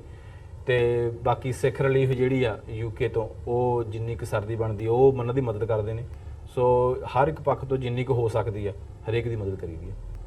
ਜੀ, ਸੋ ਮਤਲਬ ਇਹਦੇ ਵਿੱਚ ਇਹ ਨਹੀਂ ਹੈਗਾ ਵੀ ਜਿਹੜੇ ਐਕਟਿਵਿਸਟ ਤੁਹਾਡੇ ਨਾਲ ਜੁੜਦੇ ਆ ਉਹਨਾਂ ਨੂੰ ਅਬੈਂਡਨ ਨਹੀਂ ਕੀਤਾ ਜਾਂਦਾ, ਛੱਡਿਆ ਨਹੀਂ ਜਾਂਦਾ। ਅੱਜ ਤੋਂ ਲੈ ਕੇ ਪਹਿਲੇ 2016 ਤੇ ਪਹਿਲੀ ਵਾਰ ਜੱਸੇ ਸਿੰਘ ਉਹਨੇ ਫੜੇ ਸੀਗੇ ਜੀ, ਉਹਨਾਂ ਤੋਂ ਲੈ ਕੇ ਹੁਣ ਤੱਕ ਜਿੰਨੇ ਵੀ ਸਿੰਘ ਫੜੇ ਨੇ ਸਾਰਿਆਂ ਦੀ ਜਿਹੜੀ ਲੀਗਲ ਪੈਰਵਾਈ ਆ, ਸਾਰਿਆਂ ਦੇ ਜਿਹੜੇ ਵਕੀਲ ਨੇ ਉਹ ਕੀਤੇ ਹੋਏ ਨੇ। ਕਿਸੇ ਇੱਕ ਦਾ ਇਹ ਨਹੀਂ ਹੈਗਾ ਵੀ ਕਿਸੇ ਦਾ ਵਕੀਲ ਨਾ ਕੀਤਾ ਹੋਵੇ, ਹਰ ਇੱਕ ਦੀ ਪੈਰਵਾਈ ਕੀਤੀ ਆ। ਜੀ, ਤੇ ਮੈਂ ਰੀਸੈਂਟ ਘਟਨਾਵਾਂ ਵੱਲ ਜਦੋਂ ਦੇਖਦਾ ਤਾਂ ਦਿੱਲੀ ਦੇ ਵਿੱਚ ਜਿਹੜੇ ਸਰਬਜੀਤ ਸਿੰਘ ਤੇ ਬਲਵੰਤ ਸਿੰਘ, ਦੋ ਪਿਓ ਪੁੱਤ, ਸਿੱਖ ਪਿਓ ਪੁੱਤ, ਜਦੋਂ ਪੁਲਸੀਆ ਤਸ਼ੱਦਦ ਦੀ ਅਸੀਂ ਗੱਲ ਕਰਦੇ ਹਾਂ ਤਾਂ ਉਹਦੀ ਇੱਕ ਸਜਰੀ ਉਦਾਹਰਣ ਸਾਡੇ ਸਾਹਮਣੇ ਹੈ। ਸਿਕਸ ਫॉर ਜਸਟਿਸ ਵੱਲੋਂ ਜਦੋਂ ਇਹ ਸਾਰਾ ਘਟਨਾਕ੍ਰਮ ਵਾਪਰਿਆ ਉਸ ਤੋਂ ਬਾਅਦ ਉਹਨਾਂ ਨੂੰ ਵੀ, ਬਲਵੰਤ ਸਿੰਘ ਨੂੰ 2 ਲੱਖ ਰੁਪਏ ਦੇ ਇਨਾਮ ਦਾ ਜਿਹੜਾ ਇੱਕ ਪੇਸ਼ਕਸ਼ ਹੈ ਉਹ ਕੀਤੀ ਗਈ ਹੈ। ਇਹਦੇ ਬਿਹਾਈਂਡ ਕੀ ਉਹ ਸਮਝਦੇ ਹੋ ਕਿ ਜੀ ਇਹਦੇ 'ਚ ਇਦਾਂ ਆ ਅਮਰਵੀਰ ਭਾਜੀ ਵੀ ਪਹਿਲਾਂ ਵੀ ਇੱਕਾ ਦੁੱਕਾ ਜਿਹੜੀਆਂ ਘਟਨਾ ਹੁੰਦੀਆਂ ਰਹਿੰਦੀਆਂ ਨੇ ਜਿਸ 'ਚ ਸਿੱਖਾਂ ਤੇ ਤਸ਼ੱਦਦ ਹੁੰਦਾ ਆ ਹਨਾ, ਤੇ ਕੰਟੀਨਿਊਸਲੀ ਹੁੰਦਾ ਆ ਰਿਹਾ। ਪਰ ਉਹਦੇ 'ਚ ਜਿਹੜੀ ਡਿਫਰੈਂਟ ਇਸ ਸਿਚੁਏਸ਼ਨ ਸੀਗੀ ਵੀ ਪਹਿਲਾਂ ਤਾਂ ਸਿੰਘ ਕੋਈ ਵੀ ਤਸ਼ੱਦਦ ਕਰਵਾ ਕੇ ਪੱਗਾਂ ਲਹਾ ਕੇ ਆਪਣਾ ਲਹੂ ਲੁਹਾਨ ਹੋ ਕੇ ਕੌਮ ਕੋਲ ਆਉਂਦਾ ਜੀ ਮੈਨੂੰ ਕੁੱਟਿਆ। ਪਰ ਇਹ ਡਿਫਰੈਂਟ ਸਿਨੈਰੀਓ ਸੀਗਾ ਵੀ ਜਿਹ 'ਚ ਉਹਨਾਂ ਨੇ ਆਪਣੀ ਰਾਖੀ ਦੇ ਲਈ ਠੋਕਵਾਂ ਜਵਾਬ ਦਿਆ। 10 ਬੰਦਿਆਂ ਦੇ ਖਿਲਾਫ 2 ਸਿੰਘਾਂ ਨੇ ਬੋਤਾ ਸਿੰਘ ਤੇ ਗਰਜਾ ਸਿੰਘ ਵਾਂਗ ਖੜ ਕੇ ਜਿਹੜਾ ਉਹਨਾਂ ਨੂੰ ਮਤਲਬ ਜਵਾਬ ਦਿੱਤਾ। ਮਜ਼ਲੂਮ ਬਣ ਕੇ ਨਹੀਂ ਆਏ ਹੈਗੇ ਵੀ ਭਾਈ ਸਾਨੂੰ ਕੁੱਟਿਆ, ਸਗੋਂ ਅੱਧੇ ਪਚੱਧੇ ਉਹਨਾਂ ਨੇ ਕੁੱਟੇ ਵੀ ਆ ਜੀ। ਜਿਹੜਾ ਕਿ ਉਹਨਾਂ ਦਾ ਕਾਨੂੰਨੀ ਅੰਤਰਰਾਸ਼ਟਰੀ ਕਾਨੂੰਨ ਬਣਦਾ ਆ ਵੀ ਜੇ ਤੁਹਾਡੇ ਤੇ ਕੋਈ ਹਮਲਾ ਕਰਨ ਆਇਆ ਤਾਂ ਤੁਸੀਂ ਵੀ ਉਹਦਾ ਹਮਲੇ ਦਾ ਜਵਾਬ ਦੇਣਾ, ਸੈਲਫ ਡਿਫੈਂਸ ਕਰਨੀ ਆ, ਭਾਵੇਂ ਕਿਸੇ ਤਰੀਕੇ ਨਾਲ ਦਿਓ। ਸੋ ਉਹਨਾਂ ਨੇ ਬਾਖੂਬੀ ਸਿੱਖੀ ਰਵਾਇਤਾਂ ਅਨੁਸਾਰ ਉਹਨਾਂ ਦਾ ਜਵਾਬ ਦਿਆ। ਤੇ ਇਸੇ ਕਰਕੇ ਵਕੀਲ ਸਾਹਿਬ ਨੇ ਕਿਹਾ ਸੀ ਵੀ ਭਾਈ ਉਹਨਾਂ ਦੇ ਹੌਸਲਾ ਅਫਜ਼ਾਈ ਲਈ, ਉਹਨਾਂ ਦੀ ਦਲੇਰੀ ਨੂੰ ਦੇਖਦੇ ਹੋਏ ਇਹਨਾਂ ਨੇ ਆਪਣੀ ਸੈਲਫ ਡਿਫੈਂਸ ਜਿਹੜੀ ਕੀਤੀ ਆ ਉਹਦੇ ਵਾਸਤੇ 2 ਲੱਖ ਰੁਪਏ ਇੰਸਟੈਡ ਆਫ ਕੋਈ ਸਿੱਖ ਆਪਣੀ ਪੱਗ ਲਹਾ ਕੇ ਲਹੂ ਲਹਾਨ ਹੋ ਕੇ ਆਪਣੇ ਬਾਲ ਪਟਾ ਕੇ ਫਿਰ ਚੱਕੀ ਫਿਰੇ ਜੀ ਮੈਨੂੰ ਕੁੱਟਿਆ ਹਨਾ। ਪਰ ਉਹਨਾਂ ਨੇ ਟੋਟਲ ਡਿਫਰੈਂਟ ਕੀਤਾ, ਇੱਕ ਸੈਪਰੇਟ ਜਿਹੜੀ ਆ ਐਗਜ਼ਾਮਪਲ ਸੈੱਟ ਕੀਤੀ ਆ ਵੀ ਭਾਈ ਜਦੋਂ ਇਦਾਂ ਦੀ ਕਾਰਵਾਈ ਹੁੰਦੀ ਆ ਤਾਂ ਖੜ ਜੇ ਕਰੋ, ਉਦੋਂ ਲੜ ਲੈ ਕਰੋ ਕਿਉਂਕਿ ਤੁਹਾਡਾ ਹੱਕ ਆ। ਜੇ ਕੁੱਟ ਪੈਂਦੀ ਆ ਤਾਂ ਖੜ ਕੇ ਬਚਾਉਣਾ ਕੋਈ ਡਰਨ ਦੀ ਗੱਲ ਨਹੀਂ ਹੈਗੀ। ਕੇਸ ਵੀ ਪੈਣਾ ਆ, ਪਰ ਜੇ ਤੁਸੀਂ ਖੜ ਕੇ ਉਹ ਫਿਰ ਮਹਾਰਾਜ ਦੇ ਸਿਧਾਂਤ ਦੇ ਮੁਤਾਬਕ ਬੋਤਾ ਸਿੰਘ ਗਰਜਾ ਸਿੰਘ ਵਾਂਗੂ ਫਿਰ ਉਦਾਹਰਨਾਂ ਵੱਖਰੀਆਂ ਦੁਨੀਆ ਤੇ ਜਿਹੜੀਆਂ ਐਗਜ਼ਾਮਪਲ ਸੈੱਟ ਹੁੰਦੀਆਂ ਨੇ। ਜੀ ਜੀ, ਤੇ ਜਿਵੇਂ ਜੇ ਓਵਰਆਲ ਗੱਲ ਕਰਨੀ ਹੋਵੇ ਜਿਹੜੀ ਇਹ ਸਾਰੀ ਕੈਂਪੇਨ ਹੈ ਜਾਂ ਜੇ ਸਿਕਸ ਫॉर ਜਸਟਿਸ ਤੋਂ ਬਾਹਰ ਕੱਢ ਕੇ ਸਾਰੀ ਓਵਰਆਲ ਖਾਲਿਸਤਾਨ ਦੀ ਸਟਰਗਲ ਨੂੰ ਦੇਖਿਆ ਜਾਵੇ ਤਾਂ ਇਹਨੂੰ ਜਦੋਂ ਟਾਰਗੇਟ ਕੀਤਾ ਜਾਂਦਾ ਹੈ ਤਾਂ ਉਹਨੂੰ ਪਾਕਿਸਤਾਨ ਨਾਲ ਜੋੜਿਆ ਜਾਂਦਾ ਹੈ, ISI ਦੇ ਨਾਲ ਜੋੜਿਆ ਜਾਂਦਾ ਹੈ, ਤੇ ਵੱਡੇ ਲੈਵਲ ਦੇ ਉੱਤੇ ਇੰਟਰਨੈਸ਼ਨਲ ਲੈਵਲ ਤੇ ਇਹਨੂੰ ਟੈਰਰਿਜ਼ਮ ਦੇ ਖਾਤੇ ਵਿੱਚ ਪਾਇਆ ਜਾਂਦਾ। ਇਹਦੇ ਵਿੱਚ ਕੀ ਸਮਝਦੇ ਹੋ ਕਿ ਜਿਹੜੀ ਹੁਣ ਤੱਕ ਦੀ ਸਟਰਗਲ ਤੁਸੀਂ 2007 ਤੋਂ ਸਿਕਸ ਫॉर ਜਸਟਿਸ ਨੇ ਜਿਹੜੀ ਇਹ ਕੈਂਪੇਨਿੰਗ ਹੈ ਸ਼ੁਰੂ ਕੀਤੀ ਹੈ, ਕਿੰਨਾ ਕੁ ਉਹਨੂੰ ਉਹਦਾ ਜਵਾਬ ਦੇਣ ਦੇ ਵਿੱਚ ਜਾਂ ਇਹ ਕਹਿ ਲਓ ਉਹਨੂੰ ਕਾਊਂਟਰ ਕਰਨ ਦੇ ਵਿੱਚ ਤੁਸੀਂ ਸਮਝਦੇ ਹੋ ਕਾਮਯਾਬ ਰਹੇ ਹੋ? ਅਮਰਵੀਰ ਭਾਜੀ ਦੇਖੋ 2007 ਤੋਂ ਪਹਿਲਾਂ ਤਾਂ ਉਹਨਾਂ ਨੇ ਜਿਹਨੂੰ ਚਾਹਿਆ, ਭਾਵੇਂ ਕੁੱਕੀ ਸੁੱਖੀ ਹੋਣ ਜਾਂ ਦਵਿੰਦਰਪਾਲ ਭੁੱਲਰ ਹੋਵੇ, ਕੁਲਵੀਰ ਸਿੰਘ ਬੜਾ ਪਿੰਡ ਹੋਵੇ, ਜਾਂ ਇਵਨ ਕਿ 에ਅਰ ਇੰਡੀਆ ਦਾ ਉਹਨਾਂ ਨੇ ਆਪ ਕਾਰਾ ਕਰਕੇ ਸਿੱਖਾਂ ਦੇ ਨਾਂ ਮੜਤਾ ਹਨਾ, ਉਸ ਤੱਕ ਤਾਂ ਉਹ ਬਿਲਕੁਲ ਸਕਸੈਸਫੁਲ ਸੀਗੇ। ਉਹਨਾਂ ਨੇ 1.5-2 ਲੱਖ ਸਿੰਘ ਸ਼ਹੀਦ ਕਰਕੇ ਖਪਾ ਤਿਆ, ਟੈਰਰਿਜ਼ਮ ਦਾ ਸਿੱਖਾਂ ਦੇ ਲੈਵਲ ਲਵਾ ਤਿਆ। ਪਰ 2007 ਤੋਂ ਬਾਅਦ ਜਿੱਦਾਂ ਸਿੰਘਾਂ ਨੇ ਰਲ ਕੇ ਸਿਕਸ ਫॉर ਜਸਟਿਸ ਨੂੰ ਖੜਿਆ ਕਰਿਆ, ਕੈਂਪੇਨ ਨੂੰ ਖੜਾ ਕਰਿਆ, ਆਪਾਂ ਟੋਟਲ ਸਿਨੈਰੀਓ ਚੇਂਜ ਕਰਤਾ ਵੀ ਜਿਹੜੀ ਉਹ ਰਾਈਟਸ ਦੱਸਦੇ ਸੀਗੇ ਉਹਨੂੰ ਦੁਨੀਆ ਪੱਧਰ ਤੇ ਜੈਨੋਸਾਈਡ ਦੁਨੀਆ ਕਹਿਣ ਲੱਗ ਗਈ। ਬੱਚਾ ਜੈਨੋਸਾਈਡ ਕਹਿੰਦਾ, ਇਵਨ ਕਿ ਉਹਦੇ TV ਚੈਨਲ PTC ਵਾਲਾ ਵੀ ਜੈਨੋਸਾਈਡ ਕਹਿਣ ਲੱਗੇ ਹਨਾ। ਸੋ ਇਹ ਇੱਕ ਕੰਪੇਨ ਆ। ਜਦੋਂ ਸਭ ਤੋਂ ਔਖਾ ਜਿਹੜਾ ਦੁਨੀਆ ਤੇ ਚੀਜ਼ ਹੁੰਦੀ ਆ ਉਹ ਹੁੰਦੀ ਆ ਲਫ਼ਜ਼ ਚੇਂਜ ਕਰਨਾ। ਲਫ਼ਜ਼ ਨੂੰ ਚੇਂਜ ਕਰਨਾ ਸਭ ਤੋਂ ਔਖਾ ਕੰਮ ਹੁੰਦਾ, ਜਿਹੜਾ ਤੁਸੀਂ ਨੇ TV84 ਦੀ ਮਦਦ ਨਾਲ, ਹੋਰ ਸਿੰਘਾਂ ਦੀ ਮਦਦ ਨਾਲ ਜੈਨੋਸਾਈਡ 'ਚ ਤਬਦੀਲ ਕਰਤਾ ਦੰਗਿਆਂ ਨੂੰ ਹਨਾ। ਜਦੋਂ ਜੈਨੋਸਾਈਡ ਹੋ ਜਾਂਦੀ ਆ ਓਬਵੀਅਸਲੀ ਜਿਹੜਾ ਆ ਉਹ ਜਿਹੜੀ ਆ ਆਪਣੀ ਨੈਰੇਟਿਵ ਚੇਂਜ ਹੋ ਜਾਂਦਾ ਜਦੋਂ ਦੰਗੇ ਕਹਿੰਦੇ ਅਗਲਾ ਕਹਿੰਦਾ ਪਤਾ ਨਹੀਂ ਇਹਦੀ ਗਲਤੀ ਹੋਣੀ ਹੈ, ਆਪਸ 'ਚ ਲੜੇ। ਜਦੋਂ ਨੈਰੇਟਿਵ ਚੇਂਜ ਹੋ ਕੇ ਜੈਨੋਸਾਈਡ ਬਣ ਗਿਆ ਤਾਂ ਹਿੰਦੁਸਤਾਨ ਕਟਹਿਰੇ 'ਚ ਖੜਾ ਹੋ ਗਿਆ ਆਗੇ। ਤੇ ਉਹਨਾਂ ਜਿਨ੍ਹਾਂ ਨੇ ਜੈਨੋਸਾਈਡ ਕੀਤੀ ਆ, ਭਾਵੇਂ ਉਹਨਾਂ ਨੂੰ ਆਪਾਂ ਨੇ ਟਾਈਮ ਪਰ ਟਾਈਮ ਤਲਬ ਵੀ ਕੀਤਾ ਆ ਤੇ ਰੈਕਗਨਾਈਜ਼ ਸਾਰੇ ਵਰਲਡ ਪੱਧਰ ਤੇ ਹੋਈ ਆ। ਤੇ ਉਹਦੇ ਨਾਲ ਲੀਗਲ, ਜਿਵੇਂ ਤੁਸੀਂ ਕਿਹਾ ਜੀ, ਖਾਲਿਸਤਾਨ ਨੂੰ ਟੈਰਰਿਜ਼ਮ ਨਾਲ ਜੋੜਿਆ ਜਾਂਦਾ ਆ। ਜਿਵੇਂ ਖਾਲਿਸਤਾਨ ਦੇ ਹੱਕ 'ਚ ਆਵਾਜ਼ ਚੱਕਣ ਵਾਲਾ ਭਾਈ ਪਰਮਜੀਤ ਸਿੰਘ ਪੰਮਾ ਸੀ ਜਾਂ ਹਰਦੀਪ ਸਿੰਘ ਨਿੱਜਰ ਸੀ, ਉਹਨਾਂ ਨੂੰ ਅੱਤਵਾਦੀ ਕਹਿੰਦੇ ਹੁੰਦੇ ਸੀ। ਤੇ ਉਹਨਾਂ ਦੇ ਅੱਤਵਾਦੀ ਦਾ ਲੈਵਲ ਠੱਪਾ ਲਾਇਆ ਸੀ। ਤੇ ਜਿੱਦਾਂ ਸਿੱਖਾਂ ਨੇ, ਸਿੰਘਾਂ ਨੇ, ਤੁਸੀਂ ਸਾਰਿਆਂ ਨੇ ਉਸ ਕੰਪੇਨ ਦਾ ਹਿੱਸਾ ਬਣੇ ਜਦੋਂ ਭਾਈ ਪਰਮਜੀਤ ਸਿੰਘ ਪੰਮੇ ਨੂੰ ਛੁਡਾ ਕੇ ਲੈ ਕੇ ਆਂਦਾ ਹਨਾ। ਸੋ ਉਦੋਂ ਜਿਹੜਾ ਠੱਪਾ ਜਿਹੜਾ ਟੈਰਰਿਜ਼ਮ ਦਾ ਹਟ ਗਿਆ, ਉਹ ਨੈਸ਼ਨਲਿਸਟ ਦਾ ਬਣ ਗਿਆ ਵੀ ਤਾਂ ਆਪਣੇ ਹੱਕਾਂ ਦੀ ਗੱਲ ਕਰਦੇ ਆ, ਭਾਵੇਂ ਉਹ ਕੈਨੇਡਾ ਦਾ ਹਰਦੀਪ ਸਿੰਘ ਨਿੱਜਰ ਹੋਵੇ। ਵੀ ਜੇ ਪੰਜਾਬ ਦੀ ਆਜ਼ਾਦੀ ਦੀ ਗੱਲ ਆ, ਇਹ ਤਾਂ ਪੋਲੀਟੀਕਲ ਓਪੀਨੀਅਨ ਆ, ਇਹ ਟੈਰਰਿਜ਼ਮ ਥੋੜੀ ਆ। ਸੋ ਓਬਵੀਅਸਲੀ ਆਪਾਂ ਨੇ ਪਿਛਲੇ 35 ਸਾਲਾਂ ਦੇ ਵਿੱਚ ਜਿਹੜਾ ਇੰਡੀਆ ਨੇ ਨੈਰੇਟਿਵ ਦੁਨੀਆ ਦੇ ਕੋਲ ਖੜਾ ਕਰਿਆ ਸੀਗਾ ਜੀ ਅੱਤਵਾਦੀ ਨੇ, ਆਪਾਂ ਉਹਨਾਂ ਨੂੰ ਉਹਨਾਂ ਦੇ ਕਟਹਿਰੇ 'ਚ ਖੜਾ ਕਰਤਾ ਵੀ ਨਹੀਂ, ਇਹ ਜੈਨੋਸਾਈਡ ਕੀਤੀ ਹੈ, ਇਹ ਕ੍ਰਿਮੀਨਲ ਨੇ। ਤੇ ਜਿਹੜੇ ਖਾਲਿਸਤਾਨ ਦੀ ਗੱਲ ਕਰਦੇ ਨੇ, ਜਿਹੜੇ ਖਾਲਿਸਤਾਨ ਦੇ ਹੱਕ 'ਚ ਖੜਨ ਜਥੇਬੰਦੀਆਂ ਨੇ, ਵੀ ਇਹ ਟੈਰਰਿਜ਼ਮ ਨਹੀਂ ਹੈਗਾ, ਇਹ ਤਾਂ ਪੋਲੀਟੀਕਲ ਓਪੀਨੀਅਨ ਆ। ਤੇ ਸਾਡਾ ਜਿਹੜਾ ਲੈਂਡ ਆ ਇਜ਼ ਆਕੂਪਾਈਡ ਬਾਈ ਇੰਡੀਆ ਆ। ਅਸੀਂ ਦਿੱਲੀ ਤੇ ਕਬਜ਼ਾ ਥੋੜੀ ਕੀਤਾ ਆ, ਦਿੱਲੀ ਨੇ ਪੰਜਾਬ ਤੇ ਕਬਜ਼ਾ ਕੀਤਾ ਹੋਇਆ। ਸੋ ਨੈਰੇਟਿਵ ਜਿਹੜਾ ਦੁਨੀਆ ਦਾ ਚੇਂਜ ਹੋ ਗਿਆ। ਤੇ ਅੱਗੇ ਵੀ ਤੁਸੀਂ ਦੇਖੋਗੇ ਇਹ ਝੂਠੀਆਂ ਖਬਰਾਂ ਬਣਾ ਕੇ ਵਕੀਲ ਪੰਨੂ ਵੀ ਉੱਥੇ ਜੇਲ੍ਹ 'ਚ ਰਿਹਾ ਆ 30 ਮਹੀਨੇ। ਇਹ ਤਾਂ ਇੱਕ ਉਹਨਾਂ ਦਾ ਪਲਾਨ ਆ ਵੀ ਕਿੱਦਾਂ ਇਹਨੂੰ ਕਾਰਨਰ ਕੀਤਾ ਜਾਵੇ, ਕੰਪੇਨ ਨੂੰ ਕਾਰਨਰ ਕੀਤਾ ਜਾਵੇ। ਪਰ ਓਬਵੀਅਸਲੀ ਉਹਨਾਂ ਪਹਿਲਾਂ ਵੀ ਫੇਲ ਹੋਏ ਨੇ ਤੇ ਉਹ ਅੱਗੇ ਵੀ ਵੱਡੇ ਪੱਧਰ ਤੇ ਜਿਹੜਾ ਉਹ ਇਸ ਜਿਹੜੇ ਸਟੈਪ ਚੱਕਣਗੇ ਉਹ ਫੇਲ ਹੁੰਦੇ ਜਾਣਗੇ। ਤੁਹਾਨੂੰ ਲੱਗਦਾ ਵੀ ਆਮ ਤੌਰ ਤੇ ਜਦੋਂ ਤੁਸੀਂ ਇੱਥੇ ਖਾਸ ਤੌਰ ਤੇ ਬਾਹਰਲੇ ਮੁਲਕਾਂ ਦੇ ਵਿੱਚ ਵਿਚਰਦੇ ਹੋ, ਸਿੱਖ ਸੰਗਤਾਂ ਦੇ ਵਿੱਚ, ਤਾਂ ਜਿਹੜੀ ਇਹ ਨੈਰੇਟਿਵ ਚੇਂਜ ਕਰਨ ਦੀ ਗੱਲ ਹੈ ਜਾਂ ਨੈਰੇਟਿਵ ਬਿਲਡਿੰਗ ਦੀ ਗੱਲ ਹੈ, ਇਹ ਲੋਕਾਂ ਦੇ ਸਮਝ ਦੇ ਵਿੱਚ ਆ ਰਹੀ ਹੈ ਤੇ ਆਉਣ ਵਾਲੇ ਸਮੇਂ ਦੇ ਵਿੱਚ ਲੋਕ ਇਸ ਕੈਂਪੇਨ ਦਾ ਕੰਪਲੀਟਲੀ ਸਾਥ ਦੇਣਗੇ? ਬਿਲਕੁਲ ਜੀ, ਲੋਕਾਂ ਦੇ ਸਮਝ ਆ ਰਹੀ ਆ ਭਾਜੀ। ਜਿੱਦਾਂ ਆਪਾਂ ਕੋਈ ਵੀ ਕੰਪੇਨ ਕਰਦੇ ਆ ਉਹ ਲੋਕਾਂ ਤੱਕ ਲੈ ਕੇ ਜਾਂਦੇ ਆ। ਕਈ ਸਿੰਘ ਕਹਿੰਦੇ ਸੀ ਕਿ ਵੀ ਪਟੀਸ਼ਨ ਪਾ ਦਿੰਦੇ ਆ ਨਾ, ਉਹਦਾ ਫਾਇਦਾ ਕੋਈ ਨਹੀਂ। ਪਰ ਜਦੋਂ ਲੱਖਾਂ ਲੋਕ ਸਾਈਨ ਕਰਦੇ ਨਾ ਭਾਜੀ, ਜੈਨੋਸਾਈਡ ਦੀ ਪਟੀਸ਼ਨ ਪਾਈ ਸੀ, ਲੱਖਾਂ ਲੋਕਾਂ ਨੇ ਸਾਈਨ ਕਰਿਆ ਜੀ ਹਾਂਜੀ ਜੈਨੋਸਾਈਡ ਹੋਈ ਆ। ਲੋਕਾਂ ਨੇ ਨੈਰੇਟਿਵ ਜੇ ਲੋਕਾਂ ਕੋਲ ਚੇਂਜ ਹੋ ਗਿਆ, ਦਿਮਾਗ 'ਚ ਉਹਨਾਂ ਦੀ ਗੱਲ ਬਹਿ ਗਈ ਆ, ਤਾਂ ਹੀ ਸਾਈਨ ਕਰਦੇ ਆ ਨਾ। ਜਥੇਦਾਰ ਹਵਾਰੇ ਦੀ ਪਟੀਸ਼ਨ ਹੋਵੇ ਜਾਂ 15 ਅਗਸਤ ਸਿੱਖਾਂ ਦਾ ਆਜ਼ਾਦੀ ਦਿਹਾੜਾ ਨਹੀਂ ਵੀ ਖਾਲਿਸਤਾਨ ਸਾਡਾ ਹੱਕ ਆ, ਉਹਦੀ ਪਟੀਸ਼ਨ ਹੋਵੇ, ਕੋਈ ਵੀ ਪਟੀਸ਼ਨ ਹੋਵੇ, ਉਹ ਲੱਖਾਂ ਸਿੰਘ ਜਿਹੜੇ ਉਹਦੇ ਤੇ ਸਾਈਨ ਕਰਦੇ ਆ।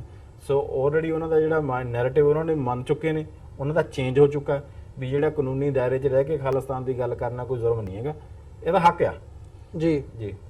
ਤੇ ਇਹਦੇ ਵਿੱਚ ਇੱਥੋਂ ਦੀਆਂ ਸਰਕਾਰਾਂ ਹੋਣ ਤੇ ਖਾਸ ਤੌਰ ਤੇ ਜਦੋਂ ਅਸੀਂ ਪਾਕਿਸਤਾਨ ਦੀ ਗੱਲ ਕਰਦੇ ਹਾਂ, ਸਰਕਾਰੀ ਲੈਵਲ ਤੇ ਵੀ ਜੇ UN ਤੱਕ ਪਹੁੰਚ ਕਰਨ ਦਾ ਜਿਹੜਾ ਇੱਕ ਆਖਰੀ ਪੜਾਅ ਹੈ, ਜਿਹੜੀ ਵੀਸਾ ਵੀ ਰੈਫਰੈਂਡਮ ਦੀ ਵੀ ਗੱਲ ਆਉਂਦੀ ਹੈ ਵੀ ਅਸੀਂ ਜਿਹੜਾ ਕੇਸ ਹੈ ਉਹ ਇਵੈਂਚੁਅਲੀ ਯੂਨਾਈਟਿਡ ਨੇਸ਼ਨਸ ਤੱਕ ਲੈ ਕੇ ਜਾਣਾ, ਤੇ ਉਹਦੇ ਲਈ ਕਿਸੇ ਨਾ ਕਿਸੇ ਮੈਂਬਰ ਸਟੇਟ ਦੀ ਲੋੜ ਹੈ, ਜਿਹੜੀ ਕਿ ਹਮੇਸ਼ਾ ਇੱਕ ਕਾਨੂੰਨੀ ਤੌਰ ਤੇ ਇੱਕ ਨੁਕਤਾ ਹੈ ਵੀ ਜੇ ਕੋਈ ਤੁਹਾਡੇ ਨਾਲ ਕੋਈ ਮੈਂਬਰ ਸਟੇਟ ਕੋਈ ਖੜੀ ਹੋਊਗੀ ਤਾਂ ਹੀ ਤੁਸੀਂ ਯੂਨਾਈਟਿਡ ਨੇਸ਼ਨਸ ਤੱਕ ਪਹੁੰਚ ਕਰ ਸਕੋਗੇ। ਤਾਂ ਉਸ ਲੈਵਲ ਤੇ ਕੋਈ ਤੁਹਾਨੂੰ ਲੱਗਦਾ ਵੀ ਕੋਈ ਮੁਲਕ ਜਿਹੜਾ ਹੈ ਉਹ ਕੌਮ ਦੇ ਨਾਲ ਜਾਂ ਇਸ ਕੈਂਪੇਨ ਦੇ ਨਾਲ ਖੜਾ ਹੋਣ ਦੇ ਲਈ ਰਾਜ਼ੀ ਹੋਊਗਾ? ਹਾਂਜੀ, ਇਹ ਤੋਂ ਪਹਿਲਾਂ ਜਿਹੜਾ ਤੁਸੀਂ ਪਾਕਿਸਤਾਨ ਵਾਲੀ ਗੱਲ ਕੀਤੀ ਸੀਗੀ, ਮੈਂ ਉਹਦੇ ਤੇ ਕਲੀਅਰ ਕਰਦਾ ਵੀ ਪਾਕਿਸਤਾਨ ਤਾਂ ਆਪਣਾ ਬਚਾਅ ਨਹੀਂ ਕਰ ਸਕਦਾ। ਉਹਨੇ ਸਿੱਖਾਂ ਨਾਲ ਕਿੱਥੇ ਖੜਨਾ? ਜਿਹੜਾ ਕਸ਼ਮੀਰ ਦਾ ਉਹਦਾ ਆਪਣਾ ਮਸਲਾ ਨਹੀਂ, ਉਹ ਉਹਦੇ ਨਾਲ ਨਹੀਂ ਜੇ ਖੜ ਸਕੇ ਉਹ ਚੰਗੀ ਤਰੀਕੇ ਨਾਲ, ਤੇ ਸਿੱਖਾਂ ਦਾ ਸਿਕਿਉਰਿਟੀ ਕੌਂਸਲ 'ਚ ਜੇ ਮਦਦ ਕਰਨ ਦਾ ਉਹਦਾ ਕੋਈ ਮਤਲਬ ਨਹੀਂ ਬਣਦਾ। ਉਹ ਤਾਂ ਲਾਈਨ ਬਿਲਕੁਲ ਕਲੀਅਰ ਆ। ਉਸ ਤੋਂ ਇਲਾਵਾ ਸਿਕਿਉਰਿਟੀ ਕੌਂਸਲ ਜਿੱਦਾਂ ਤੁਹਾਨੂੰ ਪਤਾ ਵੀ 5 ਪਰਮਾਨੈਂਟ ਮੈਂਬਰ ਨੇ, ਮੇਰੇ ਖਿਆਲ 'ਚ ਉਹਦੇ 10 ਜਿਹੜੇ ਨੇ ਨਾਨ ਪਰਮਾਨੈਂਟ ਮੈਂਬਰ ਹੁੰਦੇ ਨੇ, ਰੋਟੇਟਿੰਗ ਮੈਂਬਰ ਹੁੰਦੇ ਨੇ। 2 ਸਾਲਾਂ ਬਾਅਦ ਉਹਨਾਂ ਦੀ ਜਿਹੜੀ ਆ ਪ੍ਰੈਜ਼ੀਡੈਂਸੀ ਆ ਉਹ ਬਦਲਦੀ ਰਹਿੰਦੀ ਆ। ਮੇਰੇ ਖਿਆਲ 'ਚ 17 'ਚ ਉਹ ਯੂਕਰੇਨ ਕੋਲ ਸੀਗੀ ਤੇ 19 'ਚ ਉਹਦੇ ਪੈਰਾਗੁਆਏ ਕੋਲ ਸੀਗੀ। ਤੇ ਆਪਾਂ ਯੂਕਰੇਨ ਦੇ ਨਾਲ ਵੀ ਜਿਹੜਾ ਮਿਲ ਕੇ ਯੂਕਰੇਨ ਜਦੋਂ ਸਿਕਿਉਰਿਟੀ ਕੌਂਸਲ ਨੂੰ ਰਨ ਕਰਦਾ ਸੀ ਪ੍ਰੈਜ਼ੀਡੈਂਸੀ ਉਹਦਾ, ਉਦੋਂ ਵੀ ਉਹਦੇ ਨਾਲ ਮੀਟਿੰਗ ਹੋਈ ਆ। ਉਸ ਤੋਂ ਬਾਅਦ ਪੈਰਾਗੁਆਏ ਨਾਲ ਵੀ ਮੀਟਿੰਗ ਹੋਈ ਆ। ਸੋ ਜਿਹੜੇ ਰੈਫਰੈਂਡਮ ਤੋਂ ਬਾਅਦਲਾ ਹਿੱਸਾ ਹੈ ਵੀ ਤੁਸੀਂ ਸਿਕਿਉਰਿਟੀ ਕੌਂਸਲ 'ਚ ਪਹੁੰਚਣਾ ਕਿੱਦਾਂ ਆ, ਜਾਂ ਤੁਸੀਂ ਨੇ ਆਪਣੀ ਜਿਹੜੀ UN ਦੀ ਜਨਰਲ ਅਸੈਂਬਲੀ 'ਚ ਕਿੱਦਾਂ ਪਹੁੰਚਣਾ, ਉਹਦੇ ਤੇ ਵਰਕ ਚੱਲਦਾ ਪਿਆ। ਤੇ ਉਹ ਬਾਬੇ ਨਾਨਕ ਦੀ ਕਿਰਪਾ ਜਿਹੜੀ ਆ ਉਹ ਜ਼ਰੂਰ ਹੋਊਗੀ। ਤੇ ਜਿੱਦਾਂ ਦੀਆਂ ਇਹ ਖਬਰਾਂ ਲਾ ਕੇ ਉਸ ਨੂੰ ਬਲੌਕ ਕਰਨਾ ਚਾਹੁੰਦੇ ਨੇ, ਕੋਈ ਵੀ ਬੰਦਾ ਮੀਟਿੰਗ ਲਈ ਵੀ ਰਾਜੀ ਨਾ ਹੋਵੇ ਵੀ ਤਾਂ ਕਨਵਿਕਟਡ ਅੱਤਵਾਦੀ ਨੇ। ਸੋ ਓਬਵੀਅਸਲੀ ਉਹ ਆਉਣ ਵਾਲੇ ਸਮੇਂ ਤੁਸੀਂ ਦੇਖੋਗੇ ਫੇਲ ਹੋ ਜਾਓਗੇ, ਉਹ ਫੇਲ ਹੋਣਗੇ ਇੰਡੀਆ ਵਾਲੇ ਜੀ। ਸੋ ਜਗਦੀਪ ਸਿੰਘ ਜੀ, ਤੁਹਾਡਾ ਬਹੁਤ ਬਹੁਤ ਧੰਨਵਾਦ। ਤੁਸੀਂ ਇਸ ਸਾਰੀ ਵਿਚਾਰ ਚਰਚਾ ਦੇ ਲਈ ਆਪਣਾ ਸਮਾਂ ਕੱਢ ਕੇ ਸਟੂਡੀਓ ਪਹੁੰਚੇ ਤੇ ਵਿਚਾਰਾਂ ਦੀ ਸਾਂਝ ਪਾਈ ਹੈ। ਸੋ ਉਮੀਦ ਕਰਦੇ ਹਾਂ ਜਿਹੜੇ ਦਰਸ਼ਕ ਸਾਡੇ ਨਾਲ ਇਸ ਵਕਤ ਜੁੜੇ ਹੋਏ ਆ ਉਹਨਾਂ ਨੂੰ ਸਾਡੀ ਇਹ ਗੱਲਬਾਤ ਜ਼ਰੂਰ ਪਸੰਦ ਆਈ ਹੋਵੇਗੀ, ਤੇ ਜਿਹੜੇ ਕੋਈ ਤੁਹਾਡੇ ਸੁਝਾਅ ਹੋਣ ਜਾਂ ਤੁਹਾਡੇ ਕੁਐਸਚਨਸ ਹੋਣ, ਕੁਐਰੀਜ਼ ਹੋਣ, ਉਹ ਤੁਸੀਂ ਸਾਡੇ ਤੱਕ ਪੁੱਜਦੀਆਂ ਕਰ ਸਕਦੇ ਹੋ। ਆਉਣ ਵਾਲੇ ਸਮੇਂ ਦੇ ਵਿੱਚ ਜਿਹੜੇ ਸਾਡੇ ਸ਼ੋਜ਼ ਹੋਣਗੇ ਉਹਨਾਂ ਦੇ ਵਿੱਚ ਉਹਨਾਂ ਦਾ ਅਸੀਂ ਜ਼ਰੂਰ ਜਵਾਬ ਦੇਣ ਦੀ ਕੋਸ਼ਿਸ਼ ਕਰਾਂਗੇ, ਜਾਂ ਜਿੰਨਾ ਤੱਕ ਅਸੀਂ ਪਹੁੰਚ ਕਰ ਸਕਦੇ ਹਾਂ ਉਹਨਾਂ ਤੋਂ ਜਵਾਬ ਲੈਣ ਦੀ ਕੋਸ਼ਿਸ਼ ਕਰਾਂਗੇ। ਸੋ ਇਹਨਾਂ ਹੀ ਸ਼ਬਦਾਂ ਦੇ ਨਾਲ ਅੱਜ ਦੇ ਸ਼ੋਅ ਦੇ ਵਿੱਚ ਤੁਹਾਡੇ ਕੋਲੋਂ ਇਜਾਜ਼ਤ ਚਾਹਾਂਗੇ। ਦੁਬਾਰਾ ਫੇਰ ਤੁਹਾਡੇ ਨਾਲ ਮੁਲਾਕਾਤ ਹੋਵੇਗੀ। ਭਾਈ ਸਾਹਿਬ ਤੁਹਾਡਾ ਵੀ ਬਹੁਤ ਬਹੁਤ ਧੰਨਵਾਦ। ਫਤਿਹ ਦੀ ਸਾਂਝ ਪਾਈ ਅੰਤ ਦੇ ਵਿੱਚ। ਵਾਹਿਗੁਰੂ